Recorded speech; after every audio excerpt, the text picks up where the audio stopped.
नमस्कार, किसान समाचार में आपका स्वागत है। मैं हूं रेशमा आपके साथ। आइए नजर डालते हैं इस वक्त की हेडलाइंस पर। राष्ट्रीय हथकरघा दिवस के अवसर पर प्रधानमंत्री नरेंद्र मोदी ने राष्ट्र को दी बधाई। कहा, हथकरघा की समृद्ध विरासत और जीवंत परंपरा पर करते हैं हम बहुत गर्व।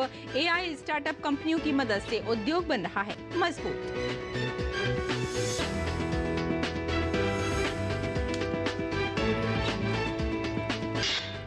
उपराष्ट्रपति जगदीप धनखड़ ने 10वें राष्ट्रीय हथकरघा दिवस का किया उद्घाटन। हथकरघा बुनकरों को प्रदान किए गए संत कबीर पुरस्कार और राष्ट्रीय हथकरघा पुरस्कार। उपराष्ट्रपति ने कैटलॉग और कॉफी टेबल बुक परंपरा, भारत की हथकरघा परंपराओं में स्थिरता का भी किया विमोचन।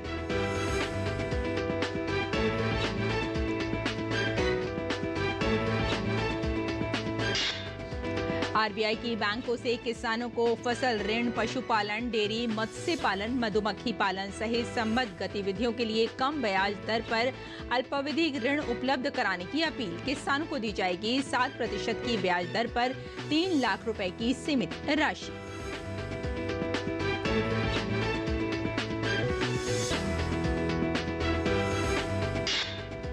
और भारत के सी फूड निर्यात में वृद्धि। वाणिज्य और उद्योग मंत्रालय के आंकड़ों के मुताबिक पिछले 5 वर्षों में देश के सी फूड निर्यात में 30.81% का हुआ इजाफा। 132 देशों को सी फूड उत्पादों का निर्यात करता है भारत।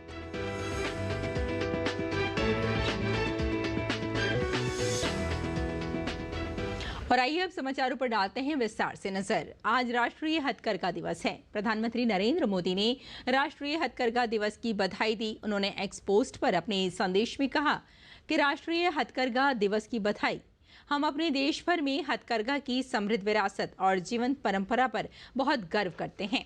हम अपने कारीगरों के प्रयासों की भी सराहना करते हैं और वोकल फॉर लोकल होने की अपनी प्रतिबद्धता दोहराते हैं।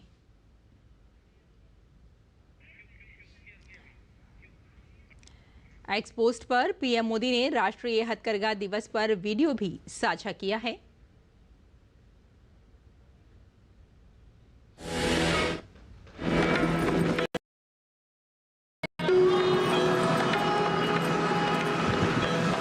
हमारे परिधान, हमारा पहनावा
नेशनल हैंडलूम डे की बहुत बहुत शुभकामनाएं देता हूं। और उपराष्ट्रपति जगदीप धनखड़ ने आज नई दिल्ली में 10वें राष्ट्रीय हथकरघा दिवस का उद्घाटन किया। इस मौके पर उन्होंने हथकरघा बुनकरों को संत कबीर पुरस्कार और राष्ट्रीय हथकरघा पुरस्कार प्रदान किए। इसके अलावा उपराष्ट्रपति ने कैटलॉग और कॉफी टेबल बुक परंपरा, भारत की हथकरघा परंपराओं में स्थिरता का विमोचन भी किया। कार्यक्रम में केंद्रीय कपड़ा मंत्री गिरिराज सिंह और विदेश एवं कपड़ा राज्य मंत्री पवित्रा मार्ग्रेटा भी मौजूद रहे। इसके अलावा समारोह में सांसद, प्रतिष्ठित हस्तियां, डिजाइनर, उद्योगों के प्रतिनिधि और निर्यातक, वरिष्ठ सहकारी अधिकारी और देश भर से आए 1000 से अधिक बुनकर शामिल हुए। भारत का हथकरघा उद्योग पुरातन संस्कृति और कारीगरी की मिसाल है। इससे 4.5 करोड़ से अधिक लोगों को सीधे तौर पर रोजगार मिलता है। प्रधानमंत्री नरेंद्र मोदी ने भी अपने मन की बात कार्यक्रम में लोगों से #माई प्रोडक्ट माई प्राइड का इस्तेमाल करके इस उद्योग को बढ़ावा देने की बात कही। स्वदेशी से भरा हुआ देश का हथकरघा उद्योग पुरातन संस्कृति और कारीगरी की मिसाल है, जो दुनिया भर में भारत के कुटीर उद्योग को एक अलग पहचान देता है। कपड़ा उद्योग देश में रोजगार सृजन के सबसे बड़े स्रोतों में से एक है। इसमें 4.5 करोड़ से अधिक लोगों को सीधे तौर पर रोजगार मिला हुआ है, जिनमें बड़ी संख्या में महिलाएं और ग्रामीण आबादी शामिल है। 1905 में स्वदेशी आंदोलन की शुरुआत की याद में हर साल 7 अगस्त को राष्ट्रीय हथकरघा दिवस मनाया जाता है। बुनकर समाज का हम सोशल सिक्योरिटी का पूरा ध्यान रखे हुए हैं। मोदी सरकार में मोदी जी ने उन्हें केवल बीमा से उनको बीमित नहीं किया है, उनके पारिवारिक सुरक्षा को भी देख रहे हैं, उनके बच्चों की पढ़ाई की भी चिंता कर रहे हैं, उनको डिप्लोमा और डिग्री का मुफ्त ट्रेनिंग भी दे रहे हैं।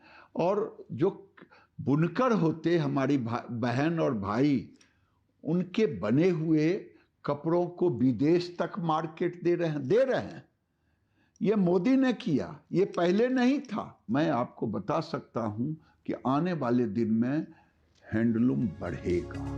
2015 में भारत सरकार ने इस दिन को राष्ट्रीय हथकरघा दिवस के रूप में मनाने का फैसला किया।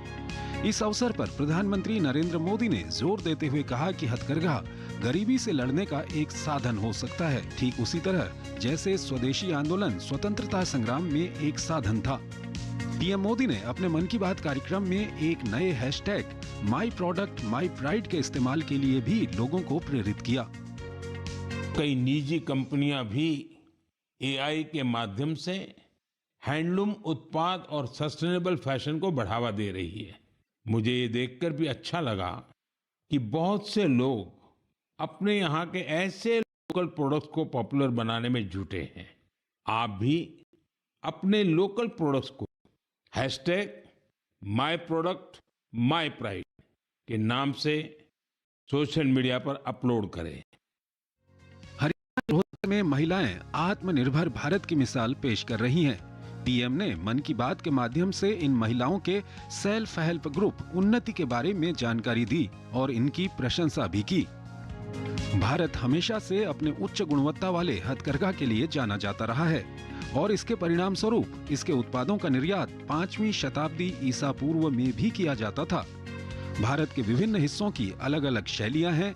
उनमें से कुछ हैं मध्य प्रदेश के बाग, बाटिक, चंदेरी और माहेश्वरी, उत्तर प्रदेश के वाराणसी जरदोजी, गुजरात से पटोला, जोड़ी, अजरक, तंगालिया, आशावली, कच्छ और काठियावाड़ और असम और मणिपुर से और तोंगम जैसे भारतीय हथकरघा की जाने वाली कुछ तकनीक, बुनाई, कढ़ाई, रंगाई आदि। भारत के हथकरघा और हस्तशिल्प सहित कपड़ा उत्पाद 100 से अधिक देशों को निर्यात किए जाते हैं, जिनमें से संयुक्त राज्य अमेरिका, यूरोपीय संघ और ब्रिटेन भारत के कपड़ा और परिधान निर्यात का लगभग 47% हिस्सा हैं। Bureau report, DD news. देश का हथकरघा उद्योग काफी समृद्ध है। इस उद्योग से बहुत से लोग प्रत्यक्ष और अप्रत्यक्ष रूप से जुड़े हुए हैं। सरकार भी कई योजनाओं के माध्यम से इस उद्योग को सशक्त करने का काम कर रही है। हथकरघा उद्योग देश के कुटीर उद्योग की आधारशिला है। देश की ग्रामीण अर्थव्यवस्था और बेमिसाल कारीगरी हथकरघा में देखी जा सकती है। चौथी अखिल भारतीय हथकरघा जनगणना 2019-20 के अनुसार भारत में 35,22,512 हथकरघा श्रमिक हैं, जिनमें से 70% से अधिक बुनकर और संबद्ध श्रमिक महिलाएं हैं। इसी को ख्याल में रखते हुए सरकार ने कई पहल की हैं, जिसमें भारत सरकार का वस्त्र मंत्रालय हथकरघा बुनकरों के कल्याण और उनकी आय बढ़ाने के लिए वोकल फॉर लोकल सहित विभिन्न योजनाओं और अभियानों को क्रियान्वित कर रहा है, जिसमें राष्ट्रीय हथकरघा विकास कार्यक्रम, कच्चा माल आपूर्ति योजना, राष्ट्रीय हस्तशिल्प विकास कार्यक्रम, व्यापक हस्तशिल्प क्लस्टर विकास योजना प्रमुख। इन योजनाओं के जरिए से पात्र हथकरघा और हस्तशिल्प एजेंसियों, बुनकरों, कारीगरों को कच्चा माल, उन्नत करघे और सहायक उपकरण खरीद, टूल किट, इकाइयों, वर्कशॉप, उत्पाद और डिजाइन, तकनीकी और बुनियादी ढांचे, हथकरघा के विपणन, बुनकर योजना और सामाजिक आदि के तहत रियायत के लिए वित्तीय सहायता प्रदान करती है। हम लोग समर्थ योजना के अंदर ट्रेनिंग भी चलवा रहे हैं। समर्थ सरकार से WSC चलाती है यहाँ की वीवर सर्विस सेंटर, जो कि 45 दिन का ट्रेनिंग होता है, जिसमें 13,500 रुपया मिलता है। बहुत सारी स्कीम हम लोग भी गवर्नमेंट के थ्रू चलवाते हैं, जैसे बीमा करवाते हैं बुनकरों का, जो कि 2 लाख का है बीमा। 45 दिन मैंने ट्रेनिंग किया था, पूरा हो गया था। सरकार की तरफ से योजना हमको मिलता है। ऐसा ही बुनकरों का काम चलता रहे और काम करने में बहुत आराम है, बहुत बढ़िया भी लगता है मुझे। मैं 18-20 साल से बुनकर में जुड़ा हुआ हूँ और क्या नाम है, समर ट्रेनिंग भी यहाँ पे तरफ से चलता है और बहुत से यहाँ पे लड़कियों को प्रशिक्षण किया जाता है ट्रेनिंग के द्वारा। एक जिला एक उत्पाद जैसी योजनाएं भी हथकरघा को बढ़ावा दे रही हैं। इसके अतिरिक्त मंत्रालय वस्त्र क्षेत्र में क्षमता निर्माण योजना के तहत कौशल उन्नयन कार्यक्रम आयोजित कर रहा है। वर्ष 2022 तक मंत्रालय ने 91 हथकरघा को 76 करोड़ रुपए की वित्तीय सहायता की है। हथकरघा सहायता के तहत 1109 बुनकर और सहायक उपकरण का 90% वहन। राष्ट्रीय हथकरघा विकास कार्यक्रम के हथकरघा क्लस्टरों के अंतर्गत 2107 श्रमिकों को कौशल उन्नयन दिया गया। 100 विपणन आयोजनों के लिए 18.49 करोड़ सहायता राशि जारी की और व्यापक हथकरघा क्लस्टर विकास योजना के तहत हथकरघा क्लस्टरों को विभिन्न गतिविधियों के लिए 10 करोड़ 40 लाख रुपए दिए गए हैं। इसी तरह घटक के तहत 2.05 किलोग्राम यार्न की आपूर्ति की। 73.7 लाख किलोग्राम यार्न की आपूर्ति मूल्य सब्सिडी घटक के तहत की। कुल 175.84 लाख किलोग्राम यार्न की कच्चे माल की आपूर्ति योजना के तहत की गई। DD news. और केंद्र सरकार द्वारा संशोधित ब्याज सहायता योजना जारी रखने के निर्णय को देखते हुए भारतीय रिजर्व बैंक ने बैंकों से फसल ऋण, पशुपालन, डेयरी, मत्स्य पालन, मधुमक्खी पालन सहित संबद्ध गतिविधियों के लिए कम ब्याज दर पर अल्पावधि ऋण उपलब्ध कराने को कहा है। किसानों को 7% की ब्याज दर पर 3 लाख रुपए की सीमित राशि दी जाएगी। रिजर्व बैंक ने मंगलवार को जारी अधिसूचना में कहा कि ऋण प्रदान करने वाले संस्थाओं को 2024-25 के लिए ब्याज में 1.5% छूट मिलेगी। समय पर ऋण चुकता करने वाले किसानों को ब्याज में 3% की अतिरिक्त छूट दी जाएगी। शीर्ष बैंक ने कहा कि अल्पावधि ऋण लेने के लिए आधार नंबर से नाम जोड़ना अनिवार्य होगा। और पिछले कुछ वर्षों में भारत के सी फूड निर्यात में वृद्धि देखी जा रही है। वाणिज्य और उद्योग मंत्रालय के आंकड़ों के मुताबिक पिछले 5 वर्षों में इसके निर्यात में 30.81% की वृद्धि हुई है। 2019-20 के दौरान देश में कुल 141.64 लाख टन सी फूड का उत्पादन हुआ और 13.29 लाख टन निर्यात किया गया। 2022-23 में 175.45 लाख टन उत्पादन और 17.54 लाख टन सी फूड का निर्यात किया गया और 2023-24 के लिए उत्पादन 182.70 लाख टन होने का अनुमान जताया गया और जबकि निर्यात 18.19 लाख टन तक पहुंचने की उम्मीद है। 2019-20 में सी फूड के निर्यात में करीब 46,663 करोड़ की आय हुई है और साथ में 2022-23 में ये आय बढ़कर 63,969 करोड़ हो गई। वर्तमान में भारत 132 देशों को सी फूड उत्पादों का निर्यात करता है।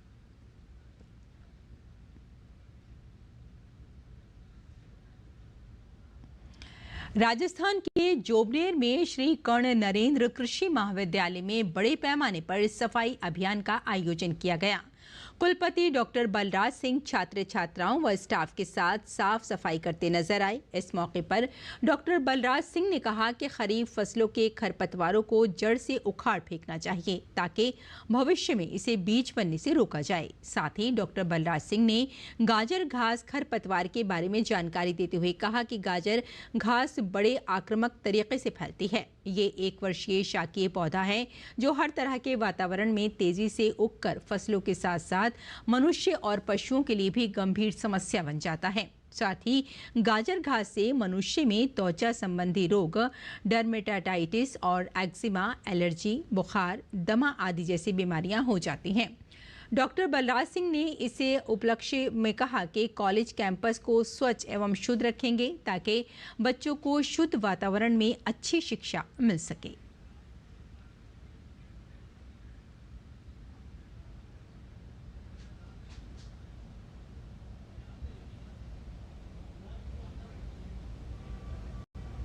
और आइए अब जानते हैं मंडी भाव के बारे में।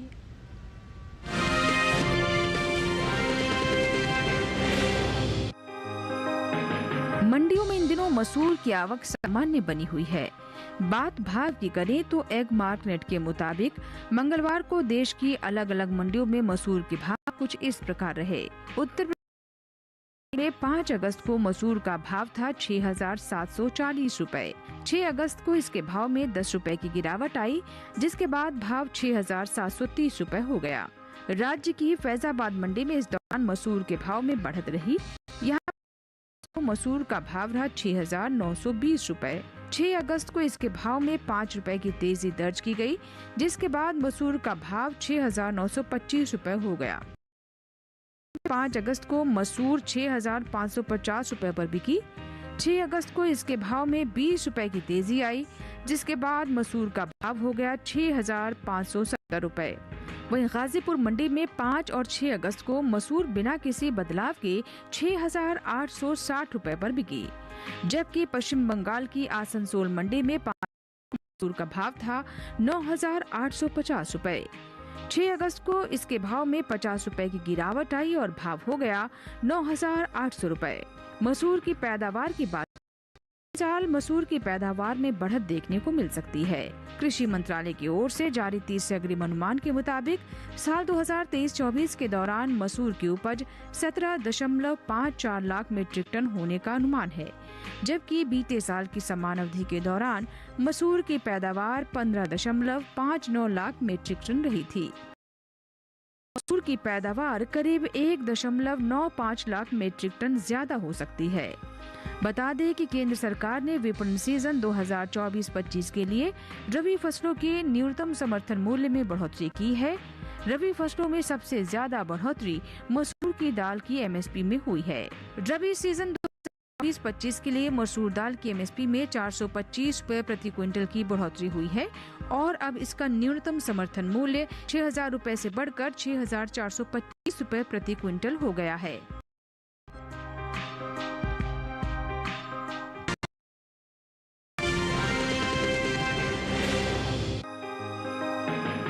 ज्यादातर मंडियों में इन दिनों धनिया बनी हुई है।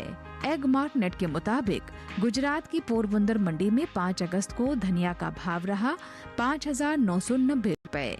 6 अगस्त को इसके भाव में 150 रुपए की तेजी दर्ज की गई, जिसके बाद धनिया का भाव हुआ 6,140 रुपए। राज्य की ही राजकोट मंडी में धनिया के भाव में बढ़त देखने को मिली है। यही 5 अगस्त को धनिया का भाव था 6,750 रुपए। 6 अगस्त को इसके सौदों में 25 रुपए का उठाव आया, जिसके बाद भाव 6,775 रुपए हो गए। गुजरात की दूसरी मंडियों में धनिया भाव की बात करें तो मंगलवार को हलवद मंडी में धनिया का भाव रहा 6,125 रुपए। जैतपुर मंडी में धनिया 6,880 रुपए पर बिका, जबकि राज्य की ही बक्सरा मंडी में धनिया के सौदे 6,012 रुपए पर हुए। की कोटा मंडी में 5 अगस्त को धनिया का भाव रहा 6,500 रुपए। 6 अगस्त को इसके भाव में 100 रुपए की गिरावट देखने को मिली, जिसके बाद धनिया का भाव 6,400 रुपए पर आ गया। विदेशी बाजार में भारतीय मसालों की लोकप्रियता तेजी से बढ़ती जा रही है। भारतीय मसाला बोर्ड की ओर से हाल ही में जारी किए गए ताज़ा आंकड़ों के मुताबिक निर्यात किए जाने वाले मसालों की मात्रा और कीमतों में इजाफा हुआ है। साल 2023-24 में देश से 15,39,692 टन मसालों का निर्यात हुआ, जबकि बीते साल यानी साल 2022-23 से इसकी तुलना की जाए तो निर्यात 14,04,357 टन का रहा था। वहीं बात धनिये के निर्यात की करें तो देश से होने वाले धनिये के निर्यात में इस साल बढ़त देखने को मिली है। साल 2023-24 के दौरान धनिये का निर्यात तकरीबन 8% बढ़ा है। भारतीय मसाला बोर्ड की ओर से हाल ही में जारी ताज़ा आंकड़े के मुताबिक वित्त वर्ष 2023-24 के दौरान धनिये का निर्यात 1,08,000 टन के पार पहुंच गया है, जबकि बीते साल इस दौरान धनिये का निर्यात 54,481 टन का हुआ था। यानी बीते साल के मुकाबले इस साल धनिये का निर्यात करीब 54,143 टन बढ़ा है।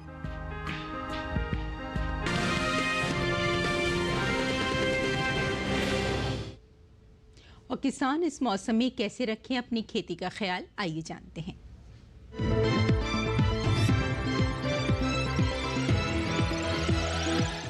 नमस्कार, आप देख रहे हैं डीडी किसान।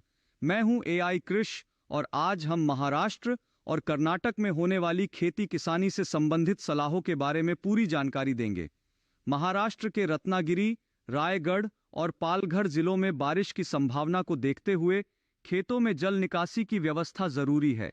वहीं मध्य महाराष्ट्र में स्थित कोल्हापुर के घाट क्षेत्र और सातारा जिले में किसानों को थोड़ी सतर्कता बरतने की जरूरत है। विदर्भ के चंद्रपुर जिले में भी किसानों को सलाह है कि तेज बारिश की संभावना को देखते हुए धान की रोपाई फिलहाल के लिए टाल दें। बारिश की वर्तमान अवधि खत्म होने तक सब्जियों की रोपाई भी रोक दें। इतना ही नहीं, यहाँ के किसान फिलहाल के लिए रागी की बुवाई भी टाल दें। धान, अरहर, उड़द, मूंग और मक्का के खेतों में पर्याप्त जल निकासी की व्यवस्था करें। मूंगफली, सूरजमुखी और सब्जियों के खेत में बारिश का फालतू पानी जमा ना होने दे। यहाँ के किसान बागानों में भी जल निकासी की उचित व्यवस्था करें। उत्तरी आंतरिक कर्नाटक में अरहर, उड़द, रागी और बाजरे की बुवाई जारी रखें। यहाँ के किसान इन दिनों अरंडी और चने की बुवाई का काम भी कर सकते हैं। दक्षिणी आंतरिक कर्नाटक में धान की रोपाई का काम करें। तटीय कर्नाटक के किसान धान और सुपारी की रोपाई का काम करें। तटीय कर्नाटक में इन दिनों अदरक की रोपाई कर सकते हैं। इतना ही नहीं, तटीय कर्नाटक में इन दिनों मक्का की बुवाई करना भी उचित रहेगा। इसी तरह कृषि और किसानों से जुड़ी हर महत्वपूर्ण जानकारी के लिए हमारे साथ जुड़े रहिए और देखते रहिए डीडी किसान। धन्यवाद।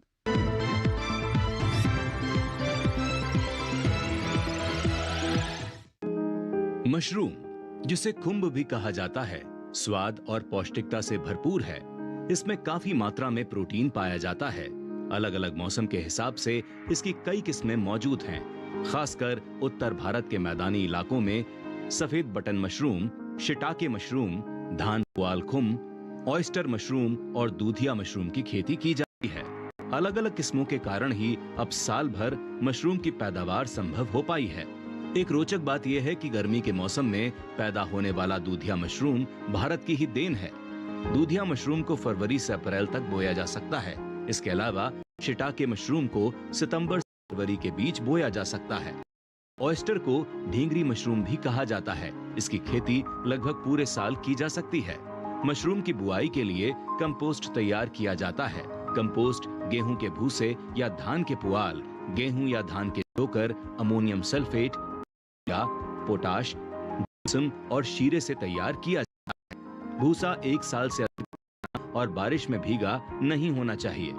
इस तरह तैयार कंपोस्ट की 8 से 10 इंच की परत ट्रे या थैलियों में भर दी जाती है। बटन मशरूम के कवक जाल की वृद्धि के लिए 22 से 25 डिग्री का तापमान और 80 से 85% नमी होनी चाहिए। बोने के लिए और तापरोधी मशरूम घर बनाया जाता है, जिसके भीतर तापमान और जरूरी नमी को बनाए रखा जा सके। मशरूम घर का फर्श पक्का होना जरूरी है। 1 वर्ग मीटर क्षेत्रफल में औसतन 8 से 10 किलो मशरूम की उपज होती है, जो 100 किलो कंपोस्ट में 6 से 8 हफ्तों में प्राप्त होती है। बुआई के बाद मशरूम को बहते पानी में धोकर तुरंत 5 डिग्री सेंटीग्रेड पर ठंडा कर लेना चाहिए। इसकी पैकिंग 200 ग्राम या 500 ग्राम के थैलों में की जाती है। मशरूम की फसल बहुत तेजी से बढ़ती है और इसलिए बाजार का इंतजाम बेहद आवश्यक है। और हाँ, जंगली मशरूम और खाने वाली मशरूम अलग अलग होती हैं, इसलिए मशरूम के लिए नजदीकी कृषि विज्ञान केंद्र या कृषि विश्वविद्यालय से ट्रेनिंग जरूर लें।